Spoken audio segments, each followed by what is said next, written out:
Hello, guys. So today I'm gonna tell you a little bit something about the Christian Church in Europe. All right. So it's during the Middle Ages right now. It's after near a couple hundred years after the fall of the Roman Empire, or at least the Western Roman Empire. So of course, there's still one dominant power, which will be held until, like early 19th century, 18th century, which it is the Christian Catholic Church. All right. So Rome, the Christian Church, is split into two parts. All right. There's Eastern Orthodox, which is of course in the name in the east, and Roman Catholic, which is in the west. And Catholic Europe is very you know intolerant of other other oh my god, I keep starting, sorry, for other religions. So they segregate Jews, and there's virtually no goddamn Muslims. All right, no Muslims, no Buddhists, no Jews, just straight Catholics. All right. But there is one small part of Western Europe which is not Catholic, and that's the Iberian Peninsula. So Iberian Peninsula used to be part of the Roman Empire, but when it fell, it put into the control of the Muslims. So of course, but a couple of hundred years prior to the Islamic conquest of Iberian Peninsula, Christian empires were there. So of course, but the Christians, they remember. But hey, but there's one problem. Islamic peoples and Christian Catholic peoples, there's one large difference that separates them. Islamic people, they're much more tolerant of other religions. There's Catholic Christians, Orthodox Christians, there's Jews, there's Buddhists, there's Confucianists. There's a lot more religions there, and they're much more advanced. Right?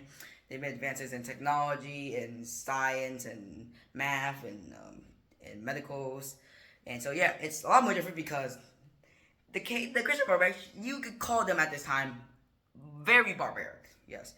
So they're kind of living up to what Rome taught of outsiders then. Because come on, like you can't be not tolerant of other freaking religions, right? That's not cool. But of course, the Christian people, the Catholics remember that they back then it used to belong to the Catholics. So launch something called a crusade, which is a holy war, when it was just a war to conquest other lands. One of which they conquered the Iberian Peninsula because of course corruption and inward fighting, which is like civil wars. So the Iberian Peninsula is gone from their control, and then they go and they attack Jerusalem, and they set up a small Catholic kingdom there.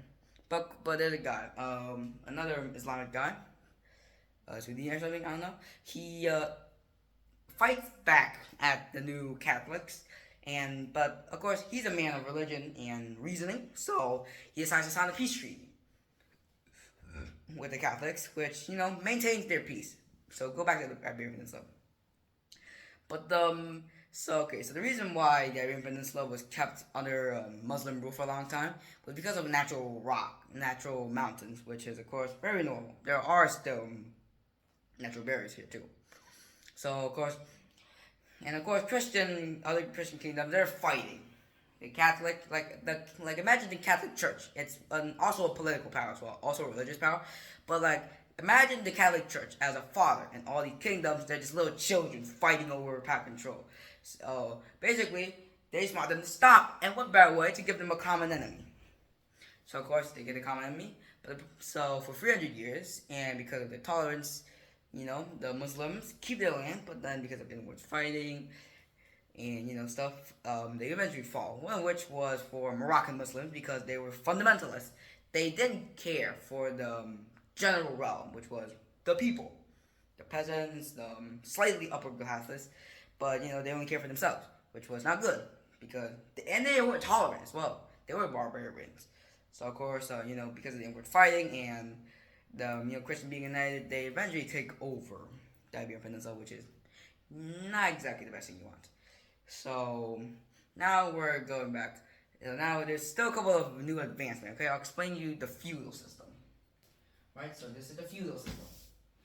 Imagine it as this very large pyramid. It's like a social pyramid, which is usually used to represent feudalist governments. At the top, of course, we all know it's the king. He rules over everything. And then there are the lords, which are the slightly important people, alright? draw arrow on the head to represent them. These are the lords. They are important. But eventually they will be replaced by the Christian church. So now they're replaced by the Christian church, which was a long time ago. I draw these like wizard-ish hats, but they're not witches because of course witches were persecuted. So there's a Roman Catholic Church now, or the lords, and then we got to the knights. The knights are basically a singular helmet to represent them. Yes, it's bad. You can judge me. I don't care. They're the knights. And last but not least, there are the peasants, which are just everyone else. Lawyers, businessmen, shop owners, merchants, peasants, serfs, people who work for the land. So, that's all the time.